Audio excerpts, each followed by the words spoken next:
What's going on, everyone? Nemi here. Today, we have another weapon trials clear for you. This time, it was weapon trial 3 stage 10. And as you can see, we used pretty obtainable units again this time. However, I am going to preface this by saying, I don't think people should be really pushing for this too early on. In all honesty, I should not have done this until next week. The reason being is, I was very close to level 50.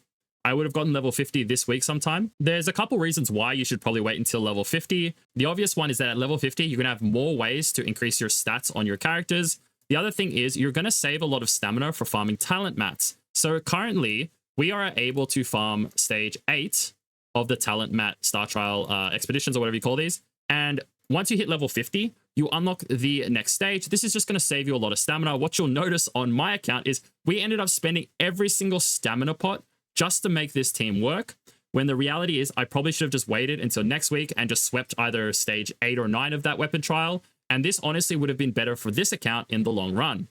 There was one other thing you're definitely going to have to do to ensure that you clear this before level 50, which is pushing the Fool's Journey to 8.5.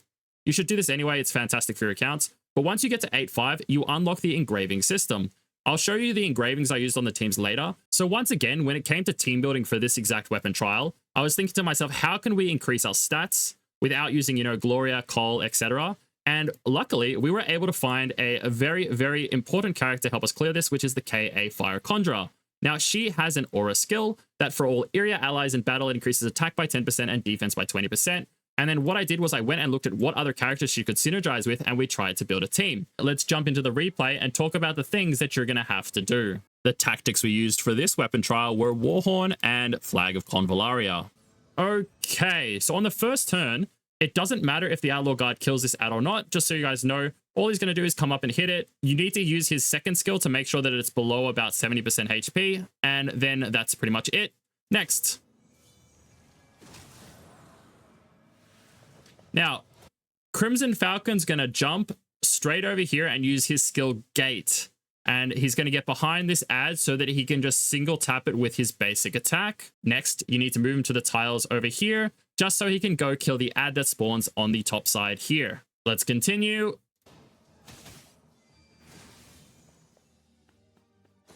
Now, in case you don't know what Stinger's passive is, he pretty much just has to get any of these ads to 70% and they will die. Just be careful when hitting the dark ones. You don't want to hit them over 70% because what will happen is they'll blow up. And if he's like in the vicinity, it could cause splash damage, which will kill him. So just be wary of that if you can. Back to the replay. All right. You have to kill this ad if it's still alive with your Fire Conjurer, because on the next turn, we'll probably need to start using Angel's heals. We don't want to use her heals right now.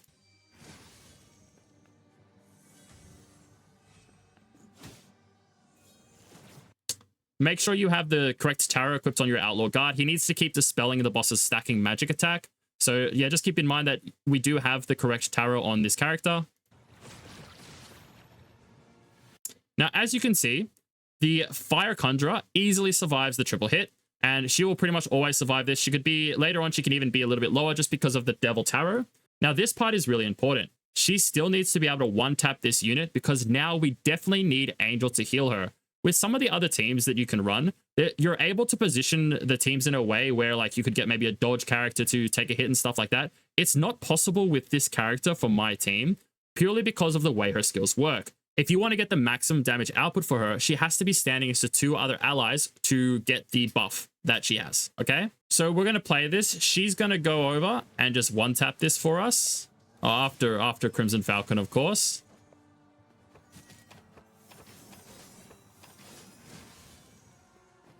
All right. So she doesn't kill it entirely. She gets it to below 80%, and then this thing just blows up, okay? We come in here with Angel. Now, you might be wondering, why do we have to heal with Angel here? And this is purely because of the mechanic injury and the mechanic of healthy/dying, okay? When you're in the dying phase, your character deals a lot less damage. So we really needed to get her up to max so that she can start dealing damage to the boss.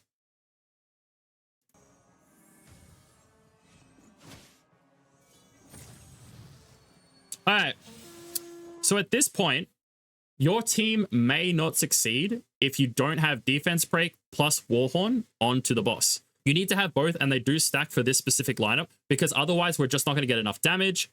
If you are able to make your Crimson Falcon survive the AoE later on, and you can put the defense break passive on it, then that's fine. I wasn't able to get him to survive, so I ended up having to run the more defensive skills on him.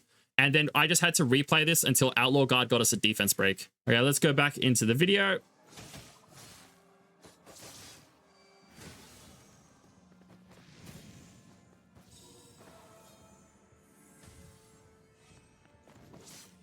All right. So on the first rotation, we actually didn't break the shield, but it literally had like maybe 1% left. It's fine if you don't break the shield if it's very small, because it's not going to do a lot of splash damage, okay? Now, from here on out, once you get through the next round, it is pretty much a cycle of the same, but it gets easier because you have the Devil Tarot. So as long as you can clear round 5, you can clear the whole thing. I'll quickly show you the next step.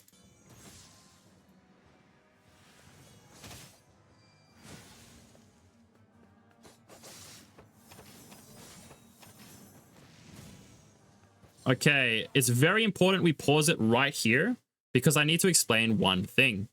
We have to have these 2 units at full health, and we have to get a 3 stack of allies for the boss's targeting on this specific AoE. Now, Outlaw Guard is not part of Iria, so he is not getting the buff that our Fire Conjurer is giving. Stinger is part of that 3-man trio. However, our 3-man trio has to include Angel, Fire Conjurer +1. And unfortunately, it's really hard for him to get over here instead of Crimson Falcon. So this was definitely the best way to do it. And the other thing is Crimson Falcon just has way more survivability in this kit. So I do think this was the best 3 stack that you could have achieved. Now, if we play the video, you'll see that we survived.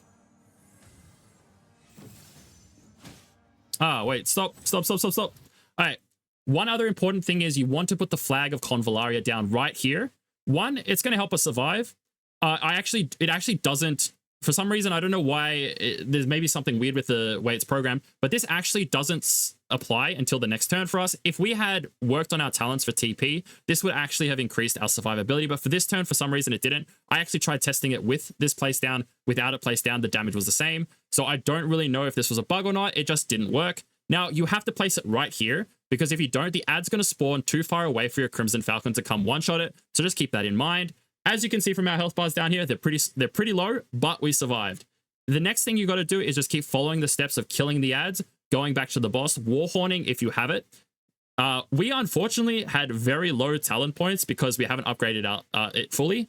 But if you have upgraded it fully, you will have no issue with ensuring that you have the warhorn for every shield. Okay, so I'm going to disappear. You can watch the rest of the replay, and hopefully this will help you with your own teams.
The first character we used is Crimson Falcon. We had her at level 48, rank 9. We had her basic attack upgraded to the powerful attack. We were using Vital Guard. This was just for the damage reduction. We were using Shadowgate to jump over the mob on the first turn. We had Inspiration of Comrades. This was for the damage reduction as well as the damage increase. Keep in mind, you will have to stack with 2 other allies to ensure that this works. And Flurry of Stabs just for the DPS when we needed it. Now, one thing I wanted to talk about was you could probably swap Shadowgate for Lock On if you're able to kill the first mob with this Flurry of Stabs. I wasn't able to figure out a way to get it done. However, if you're able to get it done, this is probably a better skill to have on her. This doesn't really offer much outside of that very first turn, where this will also help with getting the defense break onto the boss.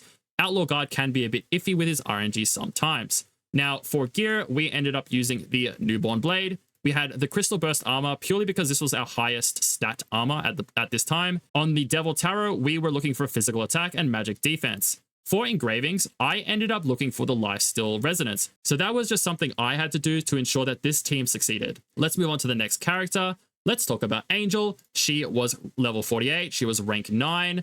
I didn't upgrade her basic skill, but if you were going to upgrade her skill, I do recommend just grabbing the one that increases her healing skill. I don't think this one is super necessary, as she most likely isn't going to be used to dispel buffs. I had Protection of Light. I have used the Castelli on her because when I first started the account, I thought this skill would be a little bit more beneficial, but it didn't play out that way. This skill is definitely better. We had her Defense Aura. I had her Regenerate skill. Now, if you have taken the Penance skill, it might be better for your team. However, it was not better for my team. And I'll explain why real quickly. So the reason why I didn't take Penance for my personal clear was we needed everyone to be at full HP, more so than I needed the 8% damage reduction. The other thing is, she was only going to get hit 1 time from the shield breaking on round 4. So she was only going to get an 8% damage reduction. Going forward past that turn, obviously this skill is much better. But honestly, I actually needed the healing more so than the damage reduction just for my clear. For gears, we ended up using the Reorganized Cube, the Coexist Armor, and the Temptation of the Devil. We were looking for magic attack, magic defense on this as per usual. Now, one thing I want to talk about is the Coexist Armor. I see a lot of people using the Rejection Mask, and honestly, this probably won't work on this weapon stage. The reason being because even if you upgrade this to max gear stat, it will still only have a 2-turn cooldown. When the shield breaks on turn 4, this AoE hits everyone regardless of whether you break the shield or not. So this will pop this on cooldown. So if you're trying to if you have your team on Rejection Mask, I honestly think you might be better off changing to Coexist Armor just for this weapon stage, unless you want to play around with a cooldown so that they have this passive back up on the triple AoE. Now, for her Resonance ability, we had to take the decreased magical damage taken by 15%. She just wasn't going to survive. She is not part of the Iria faction, so she was not getting the buff from the KA Fire Conjurer, so this is the setup I had to use just to make her survive. The next character is Stinger. We had him at level 48, rank 9. We ended up using the Ceremonial Knife, the Origin Hourglass, and the Temptation of the Devil. His skills were the Silencing Attack as the upgrade. You can use the other one. This is not relevant. We had Vital Guard just to help reduce some of the damage. We had the Shadow Assault. We had the Infected Dagger. This was helpful for clearing the dark mobs, so he would be able to get them to like the under 70% range so that they would explode. And the last one we had was the Settlement of the Hanged Man. The reason why this skill is so good is if you get the mob under 70%, it will just kill them, okay? For the engravings, we ended up looking more so for damage. He wasn't grouping with the rest of the other units, so he didn't really need as much healing. We ended up going with the Sword and Staff just to get the resonance that increased our damage by up to 12%. You would have to move 4 or 5 tiles, obviously. Okay, let's talk about the carry of this run, the KA Fire Conjurer. We had her at level 48. We had her at rank 9. Then for gear, we had the Starry Sky Heritage. This was actually at 1 star on the clear. I got 2 of these for the first time clear award, so I just powered it up. We had the Rejection Mask, and we obviously have the Temptation Devil. For her skills, we had the basic attack. You don't actually use the basic attack. You're only going to be using her Fireball skill pretty much every turn. Every turn, she's just a single skill unit. You just chuck the Fireball out. However, the other skills are very important. We take the Defender Reaction skill to decrease some damage. We take the Inspiration of Comrades to increase her damage as well as decrease the damage. But keep in mind, once again, same for Crimson Falcon. She will always need to be near units whenever she's attacking or whenever she's taking damage, okay? Otherwise, you're just not going to get the damage you need or survive. The last thing we had was her aura, and this is what actually allowed us to clear this one. So for all area allies in battle, increases attack by 10% and defense by 20%. This helped our Crimson Falcon survive. and this was really key in allowing us to get this weapon trial done. Now, her trait is really, really good. What this does is she gains armor piercing, which ignores 40% of the target's defense. Just an insane skill in all honesty. She also increases her magic attack when there are 2 or more allies within a radius. Now, this has so much synergy with her other skills that I was like, wow, okay, this is great. Now, this increased attack is not calculated in the damage output, so you are going to deal more damage than you think, as long as you are fulfilling the requirement. All right, Outlaw Guard has to carry us again. This time we had him at level 48. He was rank 9. We had the Hollow Axe. We had the Flying Blade Arm Guard. This wasn't necessary. You could have put any of the other armors on him. I just had it because I already had the cup on it and I wanted to get the lifesteal effect on him. The lifesteal effect was kind of important because this was a way for him to passively heal up so that he wasn't stealing any of my heals from Angel. For the Tarot, we had to take Redemption of the Judgment. This guy was dispelling the stacks on the boss, so he definitely needs this. Make sure your tank always has this Tarot for this weapon trial. For skills, we ended up having the basic attack. We had Rage, we had Burning Bridges, we had Rupture Armor, and we had Intimidate. I think this is the best loadout for this weapon trial. If you want to try something else like, the Weapon of Rota skill, feel free to, but this other skill here, the Intimidate, is 100%, so I just prefer not playing with RNG. Before we go into the specific talents I had to upgrade to clear this trial, I want to give a quick tip. You should always focus on clearing this branch here to get your tactic points first. So what you should always be doing is going into each one of these and upgrading. You'll notice that I actually didn't, and this created a small issue for me in the run. However, I was able to deal with it.